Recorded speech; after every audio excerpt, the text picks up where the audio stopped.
It should have been an auspicious day, the beginning of the festive season when sales peak in real estate.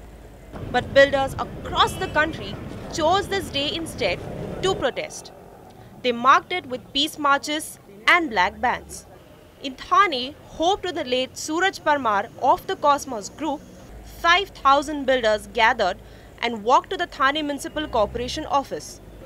His home association, MCHI, of which he was the president, gave the commissioner a 3-page agenda.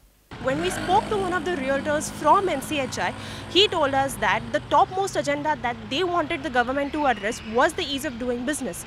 He said that the ease of doing business for realtors was a superficial thing, but what wasn't really implemented by the government. Police sources say that Parmar was a victim of corruption and extortion. Officials say that he had written down a few names in his last letter, but later struck them out, fearing that these people would harm his family after his death. Currently, building construction requires a minimum of 50 clearances from a number of agencies. Fast approval is the basic and the key thing which we have been shouting for a number of years, but still it has not been happening.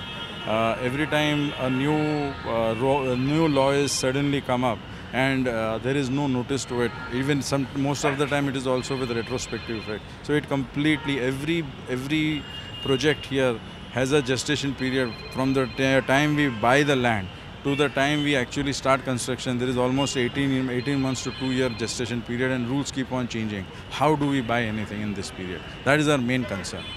Like in Thane, builders have met civic heads across the country today and demanded quick action on red tape.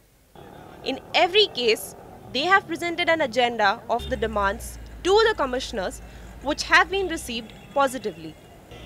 What is left to be seen is whether this positive intent will translate into action as well. Find us on Facebook at facebook.com/ETNow and don't forget to click the like button. You can also follow us on Twitter at ETNowLive. To stay updated with all our programming, hit the subscribe button on our YouTube channel by logging on to youtube.com/user/ETNow.